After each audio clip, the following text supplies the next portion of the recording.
Welcome to the AEN Stories channel. I used to think I knew the tempo of my house. Every family has one, an internal metronome you don't notice until the beat starts drifting. Ours sounded like the dishwasher after dinner, the distant thud of Luke doing push-ups upstairs, the muffled laugh track of whatever show Mia watched when she should have been studying. It sounded like Sarah humming without words while she folded towels, the soft clink of her wedding ring against the stainless counter. It sounded, I realize now, like trust. When the tempo changed, it didn't happen in a single dramatic bar. It slid. Sarah started closing the bathroom door and running the fan even when she was brushing her teeth. She took her phone everywhere, into the laundry room, out to the garage to check on the freezer, even onto the back deck when the temperature still had February teeth in it. She started smiling at nothing, a small private thing in the corners of her mouth, and then catching herself and pressing her lips flat as if the thought had to be smothered before it slipped out. I'm not a jealous man. 50 is late to decide to be one. I'm a structural engineer, which means I overbuild things a little by habit, and I assume most problems can be solved with a diagram and more bolts. We've lived in the same colonial in West Hartford since Mia was 8 and Luke was 6. We've replaced the roof twice, the upstairs AC once, and the banister in the front hall that Mia slid down until she was taller than it. I know what normal looks like in this house the way I know whether a beam is level just by looking at it for a long time. The first time I noticed my own breath getting thin had nothing to do with the bathroom door. It was a Tuesday, one of those gray New England Tuesdays where it feels like the sun took a personal day. Sarah was in the kitchen, standing in front of the sink, staring at her phone.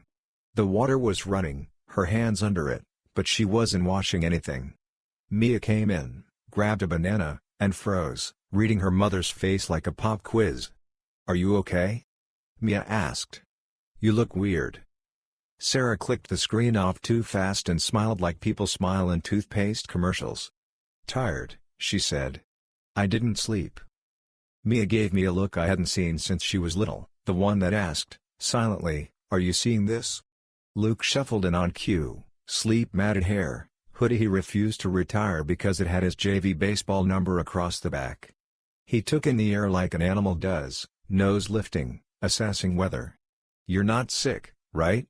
he said to Sarah, but his eyes were on me. "Just tired," Sarah repeated.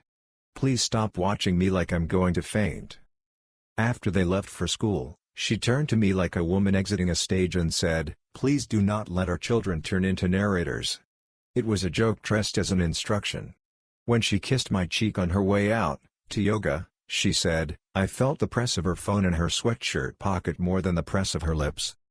Mia texted me from the bus, "Mom's acting like she cries in the shower." I wrote back, "Everyone gets weird in March. Maybe we need sun." Mia answered with an eye roll emoji, then, "She smells like new perfume." Sarah hadn't worn perfume in years. She declared it a headache in a bottle after a friend's migraine in 2016. That night, she smelled like citrus and something floral, faint and deliberate, the kind of scent you'd notice only if you were looking for it. The explanation on the table was a polite one: depression. It fit the facts without accusing anybody of ugliness. She slept badly.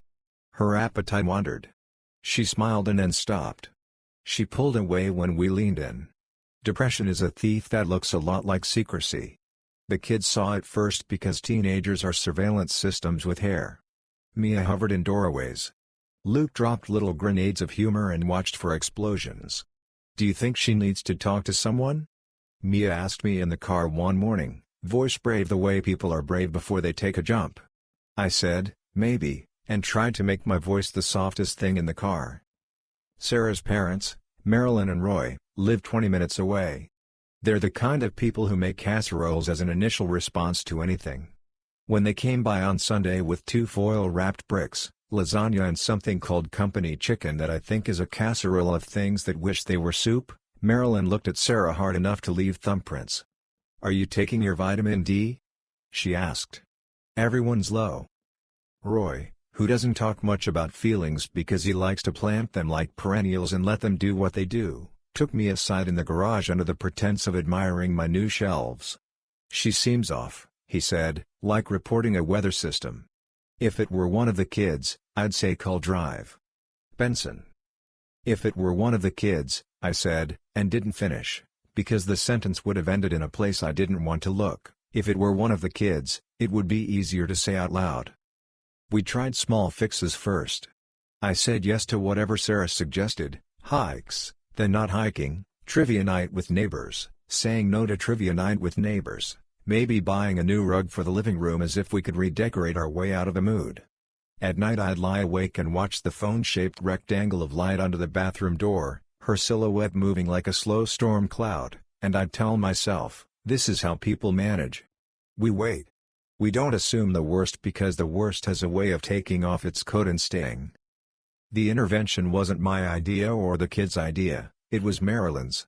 She said the word like it was a recipe card, like if you followed the steps, you'd get a cake at the end. I called Drive. Benson, she said. He knows a counselor who does these things, the family all together, with a referee, so no one feels attacked. We'll be kind. We'll be prepared. We'll be Annette. Sarah laughed when I brought it up. We were in the kitchen, Mia was at the counter working on a biology lab, Luke had a bowl of cereal even though it was 10 at night. I don't need an intervention, Sarah said. I'm not drinking in the garage. No one thinks that, I said, too fast. We're just worried, Sarah. You're worrying wrong, she said. Worry quieter. In your head. Mia looked at me like, now? Do we push? Luke looked like he wanted to throw himself between his mother and an oncoming bus and also like he wanted to climb out the window and run until the air was clean. I don't like this, he said to no one and everyone. The counselor's name was Karen Alvarez. She arrived on a Saturday with a soft voice and a legal pad. She wore sneakers and a cardigan that looked like it had processed more tears than my kitchen has processed coffee. I'm not here to label anyone, she began. I'm here to help you say what you've been swallowing. She asked us to sit where we felt safe. Mia chose the end of the couch nearest the lamp. Luke took the armchair and sat on the edge like he was ready to spring. Marilyn and Roy sat together, their knees touching, the way people do when they remember on purpose that they are a pair. I sat on the other end of the couch. Sarah took the chair by the window, hands tucked into the sleeves of her sweater like she was cold even though the thermostat was at 70. First, Karen said, I want to set a practice for our time. She nodded toward our phones, which were face down on the coffee table, vibrating occasionally like little trapped animals. Can we all put our phones here, screen up, just so we're not distracted, and we're accountable to each other? No one's in trouble, it's just about presence. Sarah's eyes flicked to me, to her parents, to the kids. She made a face like someone had just asked her to wear a silly hat. Seriously? She said, but not loudly. She put her phone down last, slowly, as if the table might bite. We all put ours down too, an offering to the altar of the afternoon. The table looked like a charging station at an airport. Karen started easy. Let's say what we love about Sarah, she said, addressing the room but looking at Sarah. Start with the obvious, what do you admire? What do you count on? It felt corny for exactly half a minute and then it felt like someone cracked a window. Roy said Sarah had the best laugh of any person he knew, and he didn't say that lightly because he is stingy with superlatives. Marilyn said Sarah remembers birthdays better than people with calendars. Mia said Mom listens with her whole face. Luke said, gruff, she comes to my games even when I suck. I said that when I broke my wrist 3 years ago, Sarah cut my meat for me without making me feel like a baby. Sarah smiled again. There it was, the toothpaste commercial, and I saw the way people can float on the sound of being known. Now, Karen said, what are you worried about? Not accusations. Observations. Mia went first because she is brave in conversation even when she's not in life. You're different, she said to her mother. You disappear with your phone. You smell like perfume you used to hate. You say you're tired and then you stay up all night. I thought you were sad. But it doesn't feel like sad. It feels like secret. Luke said, you're not here when you're here. He didn't look up. He stared at his hands like there might be answers in the lines there. You sit with us but you're far away. Marilyn swallowed and said, I told David the first thing you might be depressed. She said depressed like it was a diagnosis and also an apology. People get depressed. It's not a character flaw. Roy nodded once, his nod the equivalent of a paragraph. Sarah's hands were still hidden in her sleeves. "Okay," she said. "Thank you for your care. But can we be done? I don't need to be watched like a hawk by my own family. If I'm moody in March, you don't have to call the National Guard." Karen held up a finger, gentle.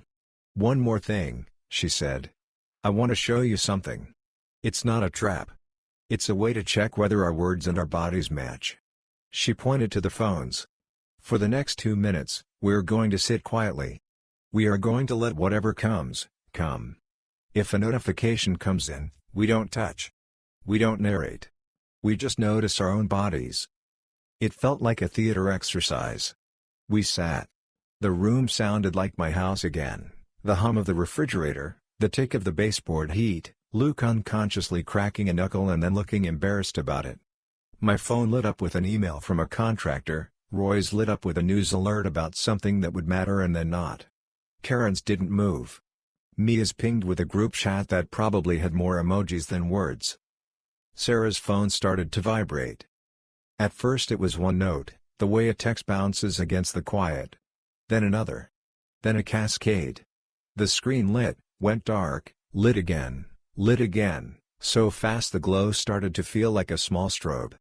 Her lock screen showed a gray silhouette where a contact photo would be and a number with no name, the kind of number you think you'll never learn and then you realize you've learned all the numbers that matter this month whether you want to or not.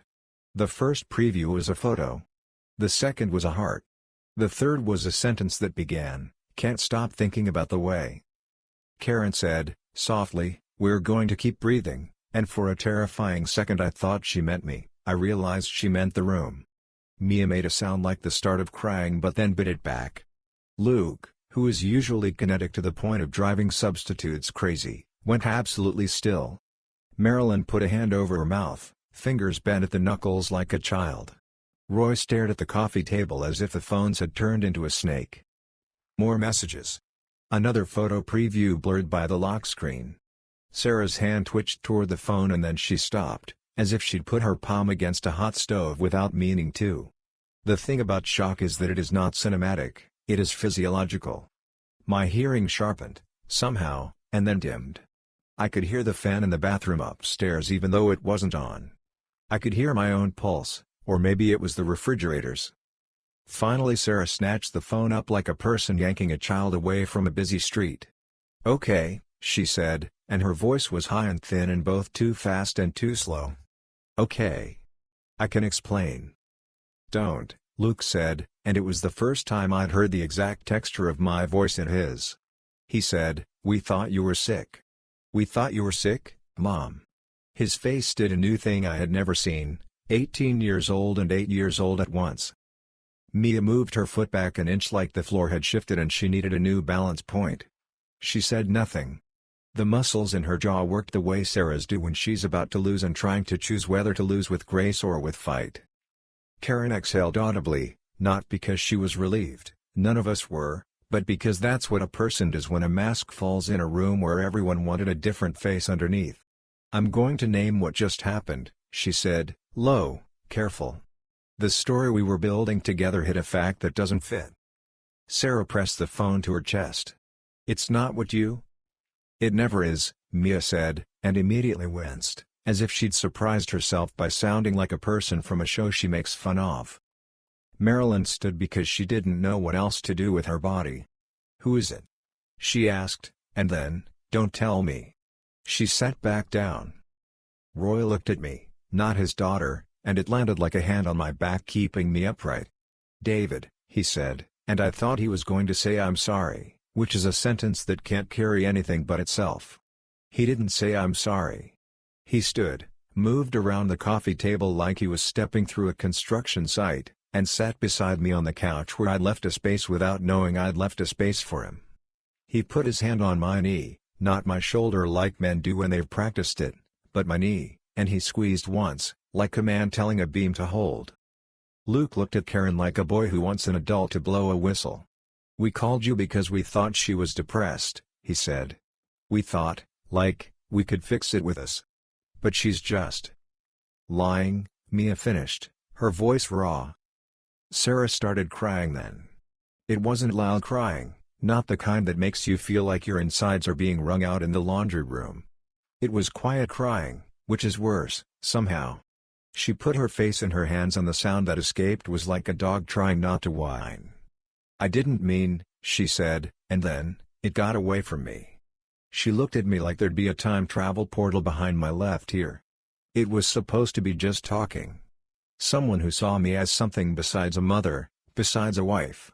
And then I was a person making choices I would have mocked. I told myself I was protecting you. I told myself you'd mistaken my silence for sadness. Protecting us from what? Mia asked. The truth? That you wanted to be someone else? Sarah flinched. Don't talk to me like I'm the villain in your YouTube video. You did this in our house, Luke said, surprising himself with the precision of the accusation. In the bathroom. You did this in our family. Karen intervened then, not with a magic phrase but with a turn of the dial. Everyone here just got hit by something at the same time. We need to choose what kind of people we want to be in this minute. She looked at me. David? There is a mean part of me, it turns out. It lives under the floor and comes up when you lift the rug. It wanted to say a sentence I wouldn't be able to take back. I swallowed it like a poison you know will burn on the way down. I looked at my children. I looked at my in-laws, who were holding onto their own choreography in order to hold on to me.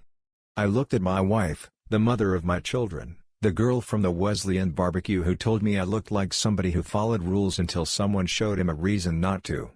I said, we aren't going to tear each other apart here. I wasn't forgiving. I was building a temporary scaffold so we didn't fall. Phone down, Karen said to Sarah. Please. Sarah set it on the table like a bomb. It buzzed again in protest, a late pulse, and then, mercifully, stopped.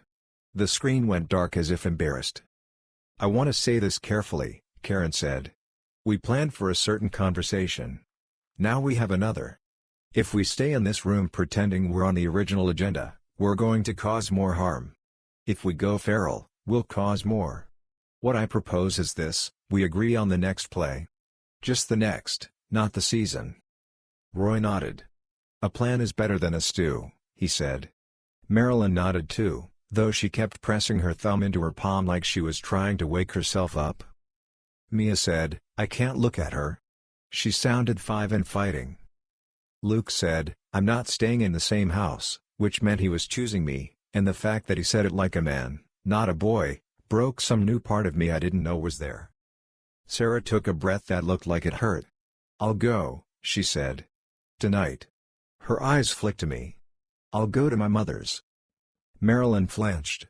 Not here, she said, which sounded cruel if you didn't know her, and was, actually, an act of mercy disguised as steel. Not tonight. You don't get to fold into us when you chose to step out of us. She looked at Roy, then at me, then at the kids. We will help with what's right. Tonight you need to stand up straight. Roy's hand squeezed my knee again, a small semaphore. I'll drive David and the kids wherever they need to be, he said. We'll get you out of here for the night. He looked at Sarah for the first time since sitting next to me. Tomorrow, we talk like people who want to be worth following. Sarah dropped her eyes. Okay, she said. Okay. We broke the huddle. Karen stayed to ferry the transition like a crossing guard. Mia went upstairs to gather clothes, moving like an astronaut in low gravity. Luke stood in the hallway, hands in his hoodie pocket, the exact image of every boy who has ever had to learn how to hold a family with his shoulders. I packed a bag because it's what you do when you don't know what else to do, socks, 2 t-shirts, Mia's favorite hoodie that she pretends she hates because it's mine. Sarah went into our bedroom and closed the door, then opened it again immediately like she didn't trust herself with a wooden barrier. When we were ready to go, Marilyn hugged me in the entryway with her whole body, not her polite body. We'll take care of him, she said, meaning me, not Roy, and I nearly laughed because it was so backward and so right. Roy took the duffel on his shoulder like we were heading to a weekend away. Karen said she'd text me tomorrow, not to check on the gossip of our lives but to make sure no one drowned in the small hours when everything seems like an accusation. We went to Roy and Marilyn's for the night. They made up the guest room like we were post-snowstorm refugees. Luke took the couch because he wanted to be between me and the door. Mia slept in Marilyn's office on a futon that squeaked like it had a complaint. We did the rituals that make people feel like people, brushing teeth, arguing briefly about whose charger is whose, deciding who gets the first shower in the morning. The ordinary wrapped around us like burlap. I laid awake for a long time, listening to the house breathe, the old clanks of a furnace, the new hum of a fridge, Roy's snore that Marilyn likes to pretend she can hear. Around midnight, my phone lit up with a text. "Sarah, I am sorry." It was both too small and too big. I didn't write back. I stared at the word until the screen went dark. The days that followed were not a sequence anyone wants to hear because they were not narratively satisfying. We went back to the house the next afternoon when we knew Sarah wasn't there, packed more things. Mia cried in the car and didn't cry in the house. Luke made jokes every 5 minutes like a man bailing a boat with his hands. Roy called a locksmith and changed nothing, because we hadn't decided anything yet. Marilyn made oatmeal as if we were small again and the right breakfast could rewire a day. Karen called, then came by. We talked about next steps. Sarah was staying at an extended stay hotel off the highway because Marilyn had drawn a boundary that sounded like cruelty and was actually love. Sarah wanted to meet with me alone, I said not yet. She wanted to meet with the kids, Mia said never, Luke said not now. These were sentences I had never heard in my house between these people and it felt like someone had poured new cement over our old path. Sarah's parents didn't split in their support so much as they leaned, both of them, toward the side that was upright. Roy came with me to the bank to separate what could be separated until we decided what would be decided. Marilyn took Mia to Target to buy shampoo because she had left hers at home and sometimes the thing that saves you is a trip down an aisle that smells like nothing. They didn't punish Sarah because punishing requires certainty I didn't have. They simply stepped. Sarah and I met in a therapist's office a week later, neutral carpet, tissue boxes like white flags. She talked about loneliness, about aging, about feeling invisible in a house full of people who loved her. "It's not your fault," she said, and I wanted to say, "You threw the grenade. That's no one's fault but yours." I didn't. The therapist made her talk not just about feelings but about choices, and she listened the way you listen when you're out of hairs on excuses. She told me the man had started as a friend, someone from a book club who had morphed into a confession booth and then into a secret. His messages, so bright and frequent they had become their own weather, were now silenced. "I ended it," she said. "I ended it the second," she stopped, because the second was the living room with the phones and the texts and our children breathing in a new air. I didn't know how far I'd gone until I had to watch Mia and Luke find out. "I don't care about him," I said, and it was true. "I care about us." It felt like duct tape over a crack in a dam, but it was true. Mia, who was 19 and newly skilled at seeing herself as part of a story and not just a girl in a room, wrote Sarah a letter she didn't send. She let me read it. It said, "You don't get to say we were all asleep and you were awake." It said, "You made me doubt my instincts." It said, "I will not accept an apology that is a way of making me comfort you." It ended with, "I still love you." I don't know what to do with that. It felt like the bravest thing I've ever seen her write. Luke wrote nothing. He watched more closely. He started sitting next to me on the couch not like a child who needed proximity but like a man who chooses to stand beside another man because the wind is up.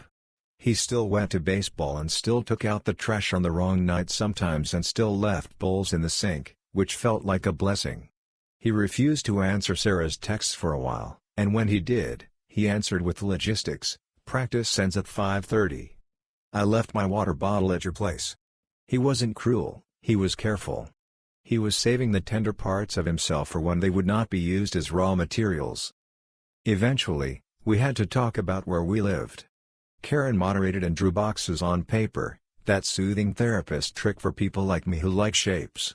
We made schedules, the kind that look like they were written for more amicable situations, Monday/Wednesday with me, Tuesday/Thursday with Sarah, alternating weekends. Mia decided to be a commuter between dorm and house and said, "I'm not a child," which is true and also not always true in the way that matters to fathers.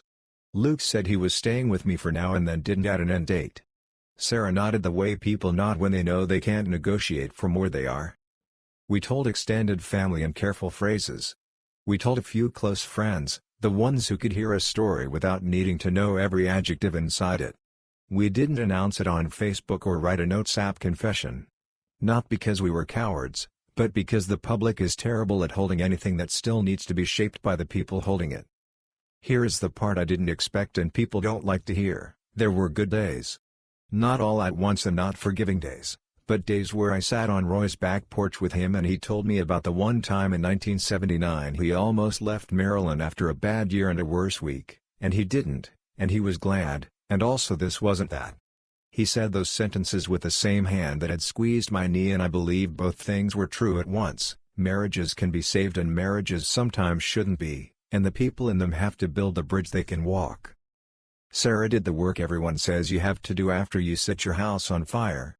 She went to a different therapist and told that human, I think, more honest things than she told me. She gave me access to her phone, which was both theater and act of faith. And then we both realized that access to a phone is not the same as trust. She wrote letters to the kids. She asked Karen to read them to make sure they weren't booby-trapped with guilt. She learned to sit in a room and let someone be mad without making that into the proof that she was irredeemable. It is a strange skill, but it is the only one that keeps some people in relationship with any kind of dignity. We didn't reconcile in 6 weeks because we are not a sitcom. We did, however, become something like colleagues in managing life. We split bills without making a show of it. We showed up for Luke's first scrimmage of spring ball and stood on opposite baselines and then near each other and then together, because there is only so much space on a high school fence and we have all paid our taxes. Mia came home for a weekend and brought laundry and we did it without complaining, and if that is not a picture of American normalcy and resilience, I don't know what is. There came a day in May, a Saturday with air like water, when the four of us and Marilyn and Roy went to a fundraiser for an addiction recovery center the church supports.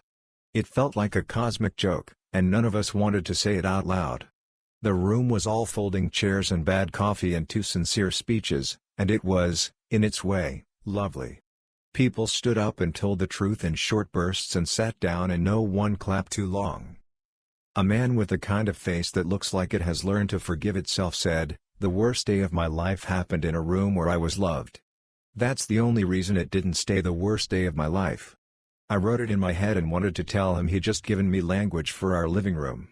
I didn't, because I am still a man who keeps a certain part of himself to himself in public.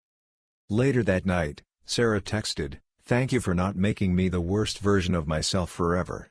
I stared at the screen for a long time. Then I typed, "Thank you for not pretending it wasn't the worst day."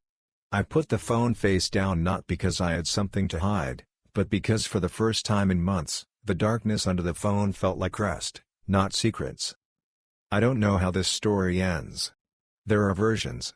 In some, we rebuild the house with new beams and live in it again, blinking in the strange light of something familiar and new.